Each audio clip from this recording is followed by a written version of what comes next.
Hello, नमस्कार प्यारे बच्चों, कैसे हो आप सब। उम्मीद करता हूँ आप सभी स्वस्थ और सुरक्षित होंगे। तो आज हम पढ़ने वाले हैं क्लास 8। तो क्लास 8वीं कक्षा 8वीं का जो अध्याय है यानी कि चैप्टर नंबर 2। ओके, किस विषय का? गणित विषय का, यानी कि मैथ का। ओके, तो आज हम पढ़ेंगे कक्षा 8 के चैप्टर नंबर 2 मैथ का। ओके, जिसका नाम है एक चर वाले रेखिक समीकरण या linear equation in one variable. ठीक है, ये जो वीडियो होगी ये दोनों मीडियम वाले बच्चों के लिए होगी, इंग्लिश वालों के लिए भी और हिंदी वालों के लिए भी। तो दोनों मीडियम वाले बच्चों को मैं एक साथ पढ़ाने वाला हूँ। ठीक है, तो आप इस वीडियो को शुरू से लेकर लास्ट तक आराम से देखना, क्योंकि ये क्या है, इंट्रोडक्शन वीडियो है, ये बेसिक वीडियो है चैप्टर नंबर 2 की। ठीक है ना।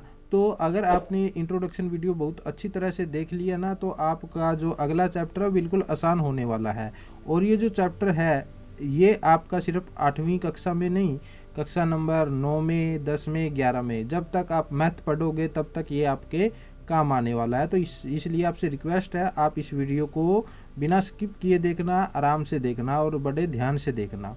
ओके, तो शुरू करते हैं। तो बच्चों, आपने पिछली कक्षाओं में यानी कक्षा 6 में, कक्षा 7 में बीजीय व्यंजकों के बारे में अवश्य पढ़ा होगा। ठीक है, और समीकरण के बारे में भी कुछ जानकारी आपने प्राप्त की होगी। पहले उस का थोड़ा रिवीजन कर लेते हैं। ओके, तो आपने बीजीय व्यंजक या एक्सप्रेशन, जो बीजीय व्यंजक है इसके बारे में आपने पढ़ा होगा। बीजीय व्यंजक जिसको हम एक्सप्रेशन भी बोल सकते हैं। ठीक है, वो जैसे कि मैं उदाहरण लिख रहा हूँ, 3x 5x - 3, 3x + y, x + y + 2, x² + 1 और y + y²। इस तरह के आपने कुछ एक्सप्रेशन पिछली कक्षाओं में पढ़े होंगे। ठीक है ना। और इसी तरह से आपने इक्वेशन, समीकरण, जो आपका इक्वेशन है इसके बारे में आपने भी पढ़ा होगा। जैसे अगर हम इन बीजीय व्यंजकों में जो हमारे एक्सप्रेशन है इसमें हम क्या कर लें, अगर हम इक्वल का निशान लगा दें, जैसे कि हम ले लेते हैं 5x - 3, तो इसके आगे हम अगर इक्वल का निशान लगा दें और कोई संख्या लिख दें ऐसे, तो ये आपकी क्या बन जाएगी, इक्वेशन बन जाएगी। ठीक है ना। जैसे कि 4x = 16, 6z = 10।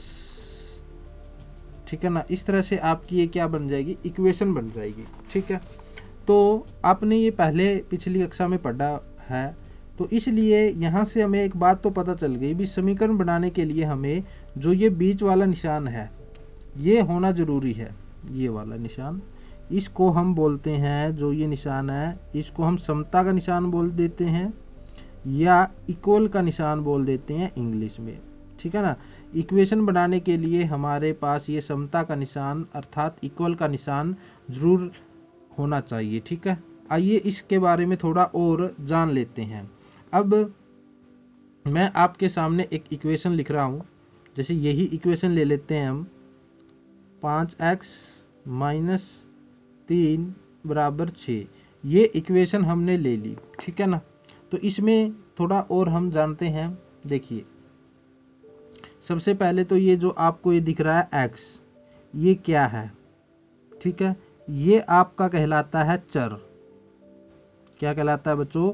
चर, जिसको हम इंग्लिश में बोलते हैं वेरिएबल। ठीक, अब चर क्या होता है ये आपने कक्षा नंबर 7 में पढ़ा है, वैसे मैं आपको बता देता हूँ भी। चर ऐसे वो होते हैं, ऐसे आप मान लीजिए ऐसे होते हैं जिनकी वैल्यू या मान फिक्स ना हो। जैसे कि अगर इस इक्वेशन की बात करें तो हम x के जो मान आएगा वो कुछ और आएगा, अगर किसी इक्वेशन में बात करें तो x का मान 5 भी आ सकता है, कहीं 4 भी आ सकता है, कहीं 10 भी आ सकता है, कहीं -2 भी आ सकता है। तो इसलिए इनका जो मान होता है वो फिक्स नहीं होता। तो जिनका मान फिक्स नहीं होता, वैल्यू फिक्स नहीं होती, वो क्या कहलाते हैं? हमारे चर कहलाते हैं। अगर मोटे तौर पर हम देखें, जो हमारे अल्फाबेट होते हैं ABCD XYZ, इनको हम क्या बोल देते हैं? वेरिएबल बोल देते हैं। ठीक है। अब इस x के साथ ये जो गुणा में लगा हुआ है ये 5, ठीक है ना, ये इसका क्या कहलाएगा? गुणांक कहलाएगा। x का क्या कहलाएगा? गुणांक। और इंग्लिश में इसको हम बोलेंगे कोफिशिएंट। क्या बोलेंगे बच्चों? कोफिशिएंट। ठीक, तो ये कोफिशिएंट हो गया। ठीक है, इन दिमेश का गुणांक। और जो ये बच गए आपके ये 6 -3 इस तरह की जो संख्याएं कहलाती है कॉन्सोनेंट या अचर कहलाती है। ठीक है, क्यों? क्योंकि इनका मान है जो फिक्स है। ठीक है, अब जो 6 है, 6 का मान सिर्फ 6 ही रहेगा, कहीं बदलेगा नहीं। 6 को यहाँ लिखेंगे तो 6 ही रहेगा। ठीक है ना। तो इस तरह से, और ये जो बीच में निशान है ये मैंने आपको बता दिया है, ये क्या होता है? इक्वल का निशान होता है। ठीक है, ये इक्वल का निशान होता है। और ये पूरा का पूरा जो बन गया, ये पूरा का पूरा ये आपका क्या कहलाएगा? इक्वेशन कहलाएगा, समीकरण कहलाएगा। ठीक है प्यारे बच्चों, तो इस तरह से आपका ये इक्वेशन बना होना चाहिए। ठीक है, तो हमें पता चल गया समीकरण क्या होता है। ठीक, तो अब हम बात करते हैं, हमें चर का भी पता चल गया। भी चर क्या होता है? चर ऐसे होते हैं जिनका मान फिक्स नहीं होता, जैसे XYZ एटसेट्रा। ठीक है, अब हम बात करते हैं इसके अंदर ये क्या लिखा हुआ है? एक चर। ठीक है, अब मैं आपके सामने कुछ एग्जाम्पल लिख रहा हूं तो आपको क्लियर हो जाएगा भी एक चर क्या होते हैं, एक चर ही कौन से होंगे और दो चर ही कौन से होंगे। फिर हम देखेंगे रेखिक समीकरण, रेखिक क्या होते हैं। तो देखिए, ये है आपके सामने 2x + 5 = 3। ठीक है, और एक इक्वेशन में लिख रहा हूँ x + 6y = 3। ओके, तो यहाँ पर देखिए, यहाँ पर हमने देखा भी यहाँ पर चर क्या है? एक, सिर्फ x है। ठीक है, और इसमें चर कितने आ गए? x भी चर हो गया और y भी चर हो गया। ठीक है, तो यहाँ पर जो चर हुए वो हुए आपके एक चर। ठीक, और यहाँ पर आपके हुए दो चर।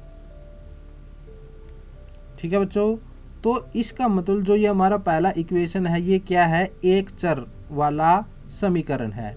ठीक है, और ये कितने वाला है? ये दो चर वाला समीकरण आपको देखने को मिलेगा। ठीक है, तो बात ये क्लियर हो गई ना भी एक चर क्या होते हैं, एक चर वाले समीकरण कौन से होते हैं। जिसमें सिर्फ एक ही चर होगा वो क्या कहलाएगा? आपका एक चर वाला समीकरण कहलाएगा।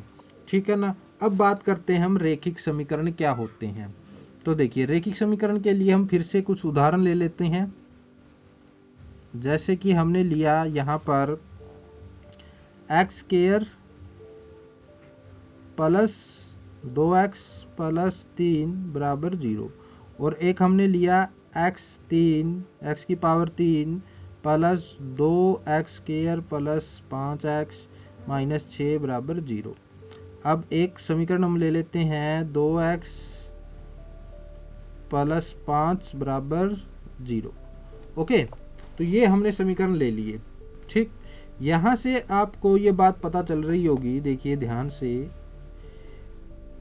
यहां से आपको एक बात पता चल रही होगी, ये भी इक्वेशन है क्योंकि इक्वल का निशान है, ये भी इक्वेशन है, ये भी इक्वेशन है। मतलब तीनों के तीनों जो एग्जाम्पल लिए वो सभी हमारे क्या है?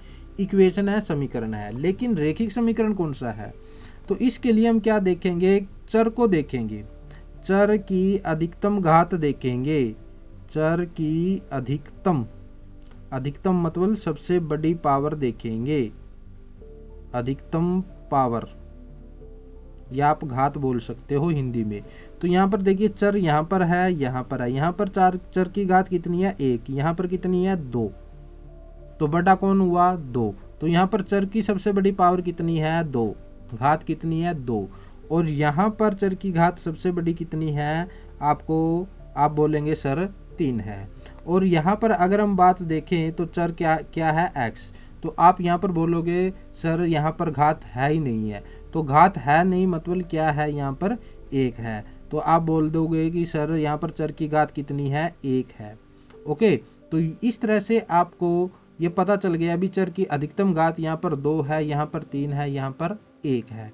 तो प्यारे बच्चों ये बात ध्यान में रखना, जब भी चर की घात 2 हो तो उसको हम बोलेंगे क्वाड्रेटिक इक्वेशन, या हिंदी में इसको बोल लेंगे हम द्विघाती समीकरण। इंग्लिश में इसको बोल देंगे क्वाड्रेटिक इक्वेशन, ठीक है।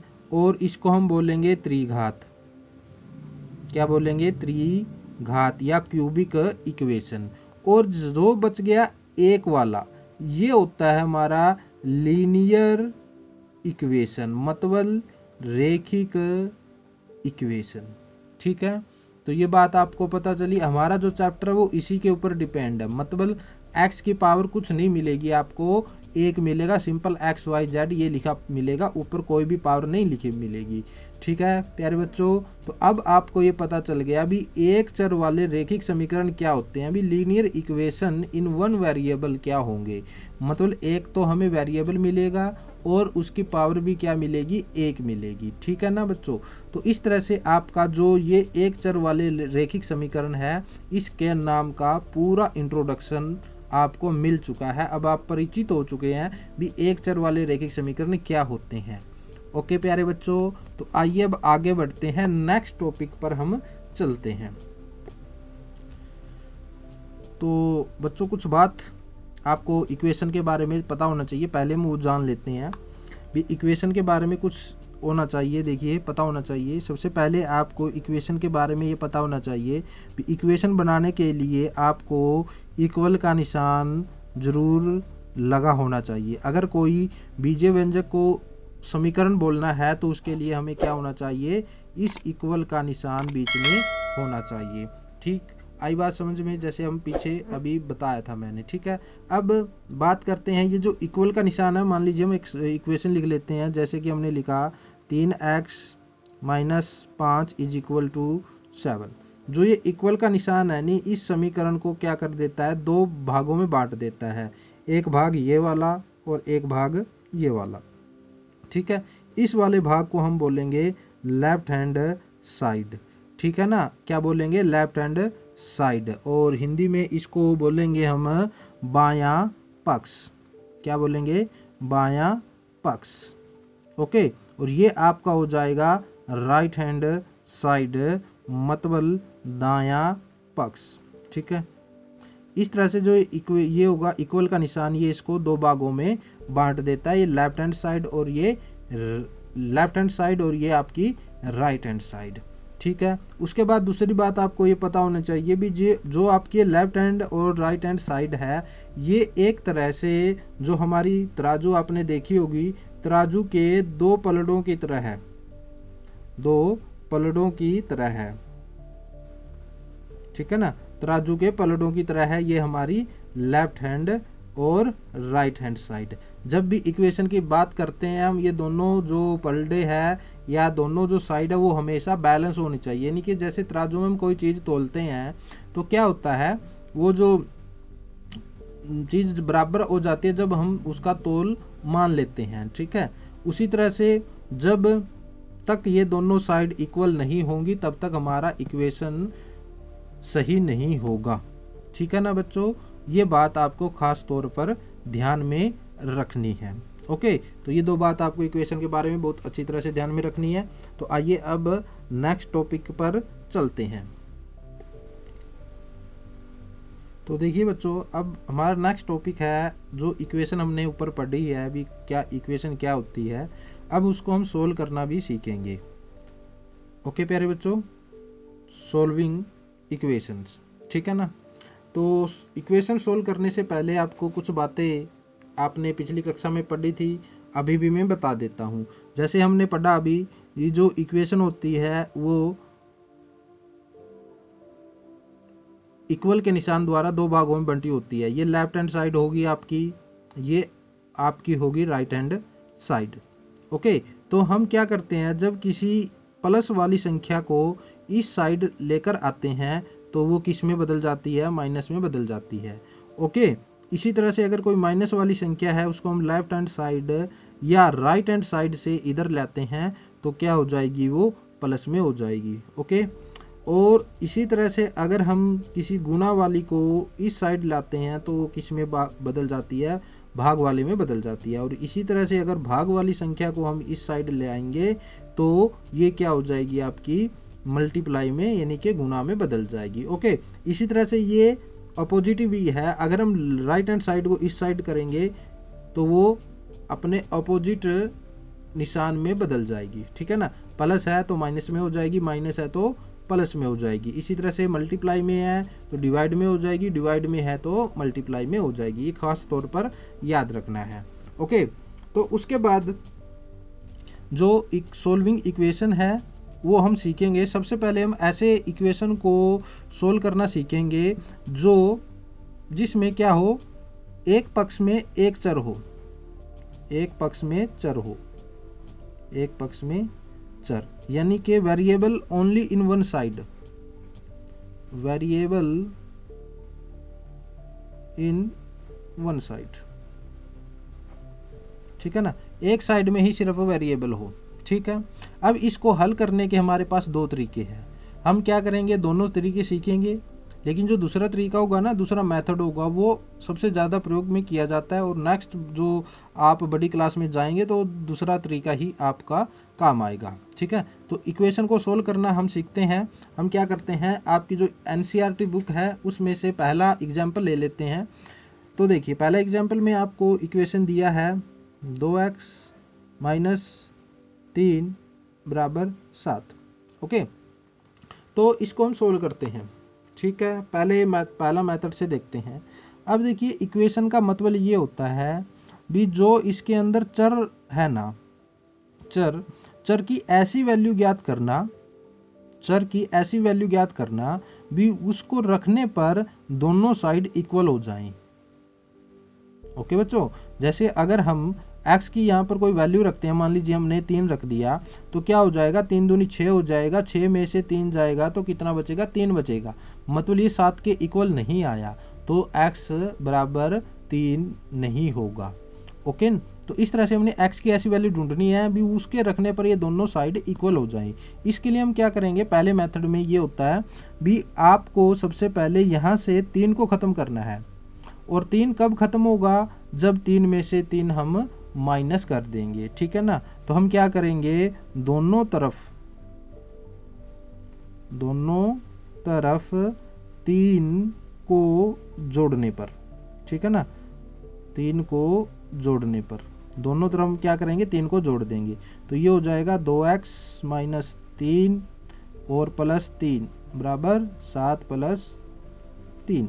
अब आप बोलोगे भी दोनों तरफ क्यों ऐड किया, तो देखो प्यारे बच्चों, ये मैंने क्या बताया था, तराजू के 2 पलड़े हैं। ठीक है ना, अब 2 पलड़े है ना, अगर हम एक पलड़े में फालतू चीज रख देते हैं तो क्या हो जाएगा, वो झुक जाएगा और ये ऊपर उठ जाएगा, तो मतलब बैलेंस बिगड़ जाएगा। इसलिए बैलेंस को कायम रखने के लिए हमने क्या करना पड़ा, जो 3 ऐड किया है ना, वो इस साइड भी किया, यानी इस पलड़े में भी 3 को रखा और इस पलड़े में भी 3 को रखा। दोनों पलड़ों में रखेंगे तभी ये इक्वल रहेंगे, वरना क्या हो जाएंगे, बैलेंस इनका खत्म हो जाएगा। आई बात समझ में?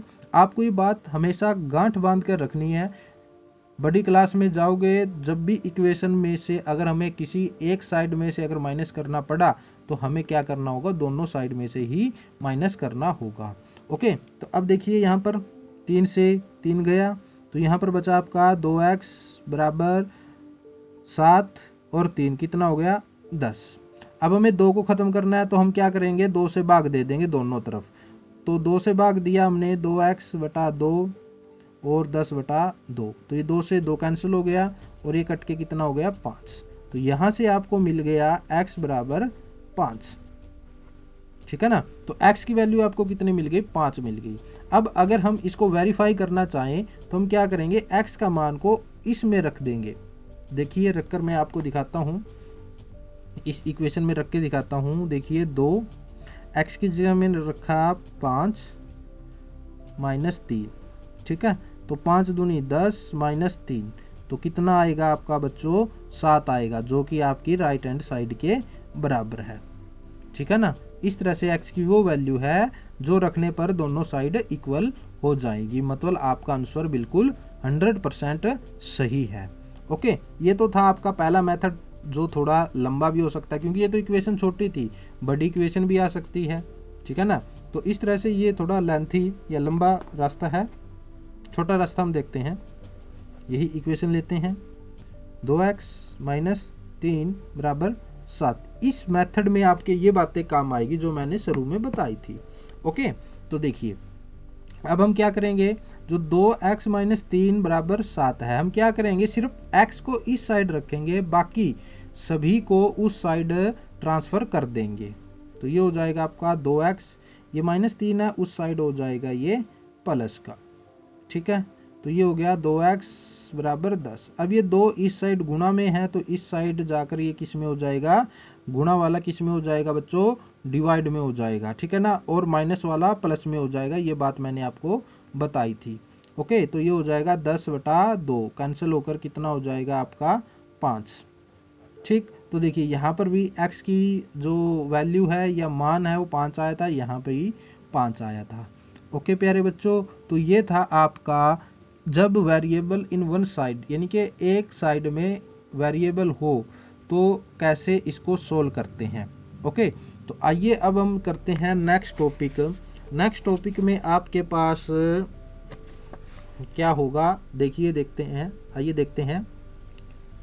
तो देखिए बच्चों, अब हमारा नेक्स्ट टॉपिक है वेरिएबल ऑन बोथ साइड, मतलब दोनों तरफ आपके क्या हो, वेरिएबल हो।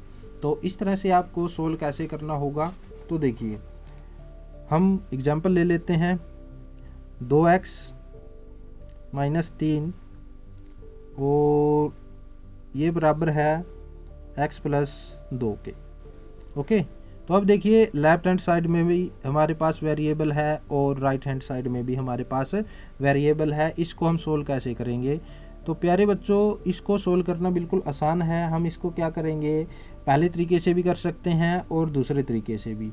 पहले तरीके से अगर सोल्व करेंगे तो थोड़ा लंबा हो जाएगा, हम क्या करेंगे, इसको दूसरे तरीके से सोल्व करेंगे। ओके प्यारे बच्चों, जो पहला तरीका है अगर वो आप लगाना चाहते हो तो छोटी इक्वेशन पर ही लगाना, ये बड़ी इक्वेशन हो ऐसे उस पर दूसरा तरीका ही सोल्व, दूसरे तरीके से ही उसको सोल्व करना। ओके, तो देखिए हम क्या करेंगे, पहला जो तरीका होगा ना, जो पहला स्टेप होगा हमारा वो ये होगा भी जो आपको वेरिएबल दिख रहे हैं, जो आपको वेरिएबल दिख रहे हैं ये वाले, इनको एक साइड में कर लेना है और जो बाकी संख्याएं बच गई उनको एक साइड में कर लेना है। पहला स्टेप आपका ये होगा। अब देखिए 2x को हम ऐसे ही लिखते हैं, लिख लिया। अब इसको भूल जाओ, इसको भूल जाओ। हम क्या करेंगे, इस x को इस साइड ले आएंगे। ठीक है ना। अब यहाँ पर क्या है, ये प्लस का है, तो एक बात और ध्यान में रखना है, किसी भी संख्या का निशान उसके इस साइड वाले देखना है, आगे वाला देखना है, पीछे वाला कुछ भी हो। अगर पूरा माइनस होता तो भी ये प्लस का ही होता, क्योंकि इसके आगे की क्या निशान है, प्लस का। ये जो संख्या, ये जो निशान है ये 2 का है, ना कि x का। x का ये है, प्लस का है, तो इस साइड क्या हो जाएगा, ये माइनस का x हो जाएगा। ठीक है ना। अब x ये हो गए एक साइड में हो गए दोनों वेरिएबल, तो हम क्या करेंगे, अब इक्वल का निशान लगाएंगे। ठीक है, फिर इस 2 को लिखेंगे ऐसा का ऐसा। ठीक है ना। अब इस 3 को देखते हैं, अब इस 3 को हम क्या करेंगे, इस साइड छोड़ देंगे लाकर, ये माइनस का है तो इस साइड आकर क्या हो जाएगा, ये प्लस का हो जाएगा। ओके प्यारे बच्चों, अब देखिए ये हो गया 2x में से 1x जाएगा तो कितना बचेगा आपके पास, 1x बचेगा, और 2 + 3 कितना हो जाएगा आपका, 5 हो जाएगा। ओके प्यारे बच्चों, इस तरह से आपको when variable on both sides हो तो आपको इस तरह से सोल्व करना है। ठीक है, उसके बाद अब हम नेक्स्ट टॉपिक देखते हैं। नेक्स्ट टॉपिक आपका है फॉर्मिंग इक्वेशन। क्या है, फॉर्मिंग इक्वेशन, यानी कि आपको हर क्वेश्चन में सिर्फ इक्वेशन बने हुए नहीं मिलेंगे, आपको खुद भी बनाने होंगे इक्वेशन। ओके, तो इसमें भी कोई डरने वाली बात नहीं है, बिल्कुल आसान है। आप 6ठी कक्षा में और 7वीं कक्षा में आसानी से इनको सीख कर आ चुके हैं। ओके, तो अब देखिए इसमें एग्जाम्पल ले लेते हैं। मान लीजिए हमें दिया हुआ है सम ऑफ टू नंबर्स इज 74, ये आपके एनसीईआरटी बुक में से ही है, और 1 इज मोर देन, या आप ऐसे लिख लीजिए 1 इज 10 मोर देन अदर, ठीक है ना, मोर देन अदर। अब इसको मैं हिंदी में लिख देता हूं भी, दो संख्याओं का योग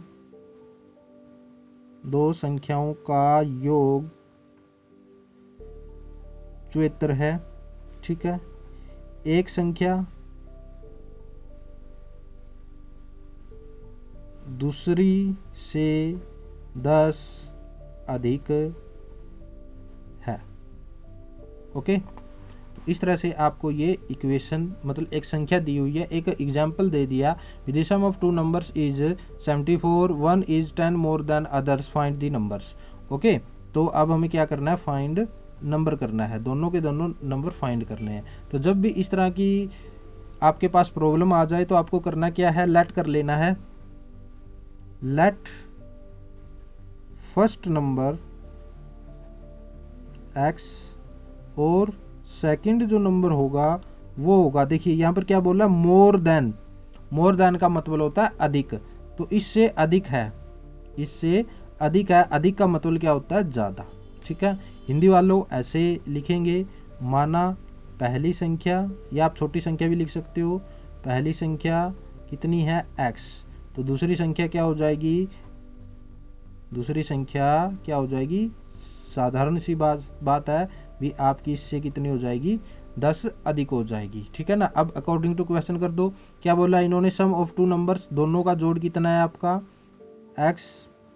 x प्लस 10, ये पहली संख्या, दूसरी संख्या, दोनों का जोड़ 74, 1x 2x प्लस 10 बराबर 74, ठीक है ना। इसी तरह से ये तो एक ही बात होगी ना, चाहे हिंदी में लिख लो चाहे इंग्लिश में लिख लो, ठीक।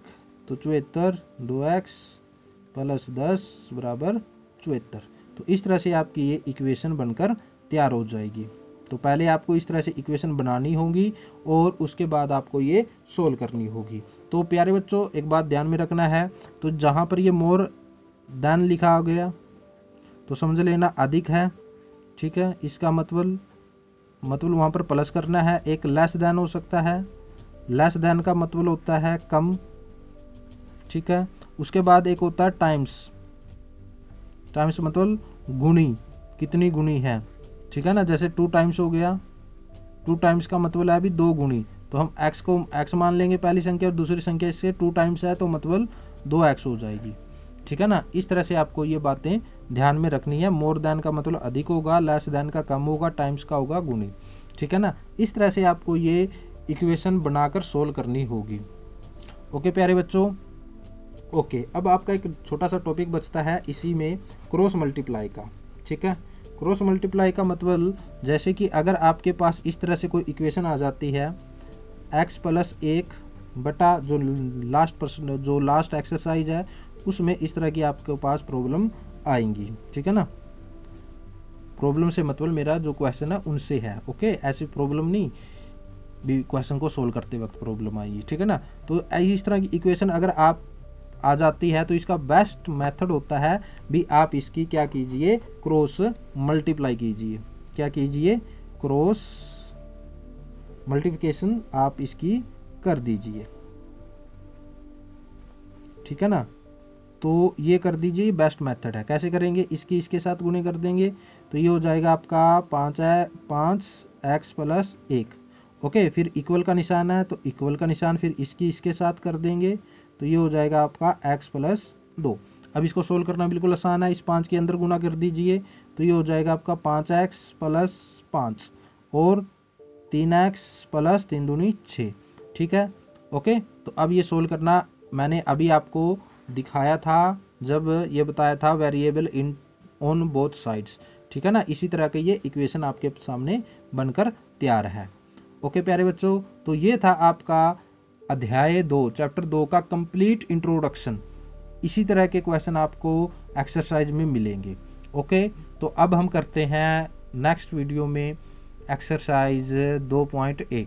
ओके प्यारे बच्चों, इस इंट्रोडक्शन में अगर आपको किसी तरह की कोई दिक्कत हो तो इस वीडियो में कमेंट कर देना। मैं आपको नेक्स्ट वीडियो में उस का जो सॉल्यूशन है वो आपको बता दूंगा, आपका जो डाउट है वो क्लियर कर दूंगा। ओके, अगर आपको ये वीडियो पसंद आई हो, आपको कुछ अच्छा लगा हो देखकर, तो प्लीज़ वीडियो को लाइक कर देना। अगर चैनल पर नए आए हो तो चैनल को सब्सक्राइब कर लेना, सब्सक्राइब करके बेल आइकन को प्रेस कर लेना, क्योंकि आपको यहाँ पर बहुत अच्छी अच्छी वीडियो और हर सब्जेक्ट की वीडियो आपको मिलेगी। ओके, थैंक यू, मिलते हैं नेक्स्ट वीडियो में।